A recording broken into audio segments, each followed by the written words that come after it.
para controlar o preço do diesel. Foi em uma mensagem de áudio enviada a um caminhoneiro. O preço do óleo diesel vinha oscilando bastante. Só em março foram 5 reajustes nas refinarias. No dia 26, a Petrobras anunciou uma mudança. O preço do diesel agora não pode ser modificado antes do prazo de 15 dias. No dia seguinte, o ministro da Casa Civil, Onyx Lorenzoni, mandou uma mensagem de voz para um caminhoneiro autônomo que replicou o áudio para vários colegas no país. A mensagem foi divulgada pelo site da revista Veja.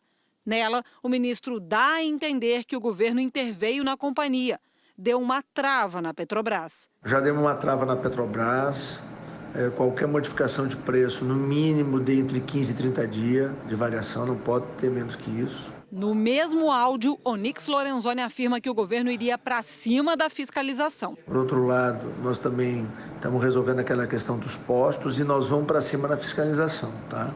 A mensagem não deixa claro a que fiscalização ele estava se referindo.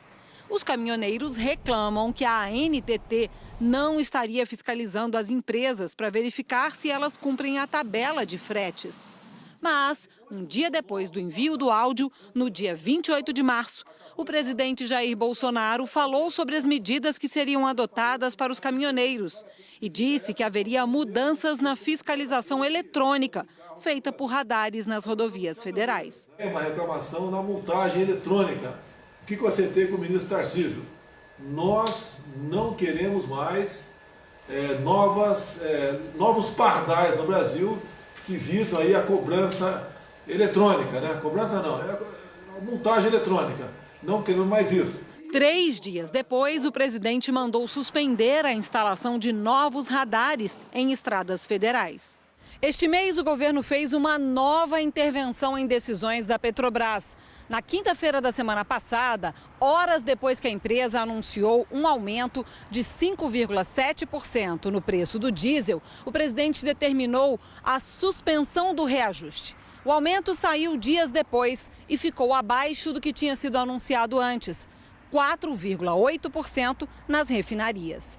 Em entrevista à Globo News, na quarta-feira, o ministro da Economia negou que tenha havido intervenção. Em nenhum momento ele mandou suspender o reajuste ou mandou não dar o reajuste. O presidente da Petrobras é que teve a atenção de dizer, bom, vou explicar para o presidente e depois o jogo que segue. E foi exatamente isso que aconteceu. Nós nos reunimos, cuidamos um pouco da coisa dos caminhoneiros. Nem a Casa Civil, nem a Petrobras quiseram se manifestar. Um pouquinho de chocolate agora? Vamos lá. A véspera do domingo de Páscoa teve lojas cheias de consumidores em busca de todos os tipos de chocolate. Criança olha para o ovo de Páscoa e pensa com o estômago. Adulto olha e pensa com o bolso. Vamos deixar o vale aí. Vai ter que levar para todo mundo, não tem jeito. Levar para todo mundo, não tem jeito. Aí nem sempre é fácil os pais se entenderem com os filhos. É desse aí mesmo que você queria? Não, meu pai tá vendo outro. Ah, você queria um outro então? Uhum. Porque ela queria estar mais caro? É, as crianças já vai no mais caro já, né? Normal, já vai direto. Para muita gente, os ovos de Páscoa estão meio fora do alcance. Na média, eles ficaram 5% mais caros na comparação com a Páscoa do ano passado. O ovo custa bem mais caro do que chocolate comum por causa da forma como é produzido, com muito serviço manual, que requer da indústria mão de obra extra. Ele tem todo um processo muito longo, né? O ovo ele começa a ser feito em setembro, outubro, e aí você fabrica e armazena, que o custo da armazenagem é caro, porque são depósitos com 22 graus desumidificado. O transporte também é mais caro, porque os ovos ocupam muito mais espaço nos caminhões do que barras de chocolate ou bombons. Aliás, por causa dos preços, tem consumidor que está levando só os bombons mesmo.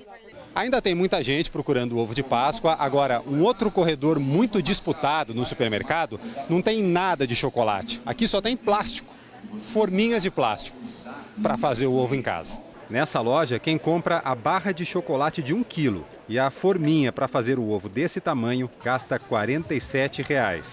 Se fosse comprar o ovo de 1 quilo, gastaria pelo menos R$ 200. Dona Rosa vai produzir tudo em casa. Está levando até papel para embrulhar. Que a gente usa a nossa criatividade com as crianças. A gente coloca os doces, brinquedo e o cheiro que fica dentro da casa, né? cheiro de chocolate. A casa fica perfumada por vários dias, viu? O difícil é quando o chocolate gruda na hora de desenformar ali, não sai. Não é fácil, não. Mas na cidade de Pomerode, em Santa Catarina, ovo de Páscoa não é problema. É que lá os moradores seguem uma tradição que esse ano bateu um novo recorde. Majestoso, multicolorido e gigante. Não há nada igual no mundo ao ovo que Pomerode fez para celebrar a Páscoa deste ano. Já está no livro dos recordes. 15 metros de altura, 9 de circunferência, feito com ferro, espuma, tecido e talento. O modelo é desta artista plástica. Silvana pinta em casquinhas de ovos desde pequena. Uma inspiração para as crianças. Hoje, quando cheguei aqui e vi essa turminha trabalhando, me segurei para não chorar, porque realmente foi assim que eu comecei. A mais alemã das cidades brasileiras gosta mesmo de se enfeitar para a Páscoa. Olha só quantas árvores cheias de ovinhos. O costume chegou aqui com os imigrantes. O nome da tradição é Osterbaum. Em português, árvore de Páscoa. Os antigos montavam Osterbaum dentro de casa, não mais do que um galho seco, enfeitado com casquinhas de ovos tingidas por essa plantinha aqui. Com o tempo, o costume começou a se perder, até que 10 anos atrás, os moradores de Pomerode decidiram que já estava na hora de reviver e renovar a tradição. A Osterbaum veio para o quintal das casas, ficou maior e mais colorida. Agora tem árvore de Páscoa na frente das casas, dos hotéis, das lojas. Tem até um bosque delas. E assim, de ovo em ovo, Pomerode também montou a maior Osterbaum que se tem notícia. São 100 mil casquinhas. Ficam tão juntas que parecem brotar do tronco. Um grande buquê colorido. Páscoa diferente, muito diferente. É muito emocionante, né? Eu fiquei também bastante surpresa, porque nunca vi uma árvore com tantos ovinhos assim, né? Tudo muito lindo aqui na cidade. Nesse sábado de Aleluia, um evento da Igreja Internacional da Graça de Deus em São Paulo reuniu milhares de pessoas em uma praça da zona norte da cidade. Segundo os organizadores, foram 100 mil fiéis. A festa anual da igreja durou mais de 6 horas. Teve orações e a apresentação de vários cantores de música gospel. Neste domingo de Páscoa, o Fantástico vai contar histórias de pessoas que nasceram de novo. Dá para acreditar que o homem que estava neste carro escapou e passa bem. E a história da criança que foi salva quando tudo parecia perdido. Ela estava sem parada cardíaca, ela não estava respirando. Cianótica, né? Estava totalmente roxa. Ela estava morta. O milagre do padre Donizete. O Vaticano não achou explicação para a cura de Lucas, que nasceu com os pés tortos. E agora o padre brasileiro será beatificado. Na noite que eu pedi, no outro dia que eu coloquei ele em pé, ele simplesmente ficou com os pés normais. Um documentário inédito mostra como era a celebração da Páscoa na Catedral de Notre Dame, que pegou fogo essa semana. Um fotógrafo brasileiro registra os combates da Força Democrática que destruiu o califado do Estado Islâmico na Síria.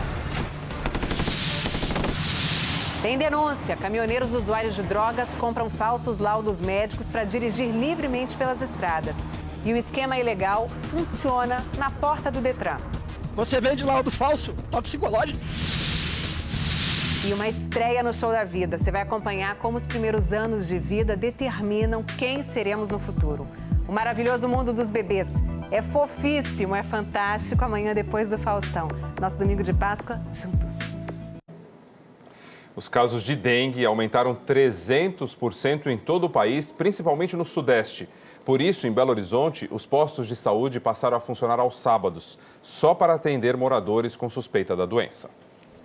Antes das 8 da manhã, já tinha gente no posto de saúde à espera de atendimento. Dona Carmen acha que é dengue. Desde antes de ontem eu estou sentindo dor de cabeça, que não sei o que é, e vai descobrindo o que é. Né? Em Belo Horizonte, este ano, o número de casos já está 8 vezes maior do que no ano passado. o que fez aumentar em 40% o movimento nas UPAs. Neste posto, hoje, a espera foi longa. Tem 50 pessoas na frente. Pessoal que está todo mundo com doença, então não dá para ficar esperando. A gente contratou 70 na semana passada, existem mais 68 vagas para serem preenchidas, vagas de médico, então basta que mande o currículo para a secretaria, que a secretaria está avaliando para poder contratá-los. A guerra contra a doença começa em casa. A Natália é cuidadosa. Sim, isso mesmo. As plantas sem o pratinho por baixo e os baldes todos virados para não acumular água. Mas a realidade não é bem assim. Tanto é que este ano no Brasil, mais de 320 mil pessoas tiveram dengue. 86 morreram. A região sudeste tem o maior número de casos. Os próprios moradores tinham que ter consciência, né? Porque às vezes o mosquito não está na minha casa, mas está na casa do vizinho. Pode estar na minha casa, vai atacar o vizinho. A seguir, presos torcedores suspeitos de envolvimento em briga.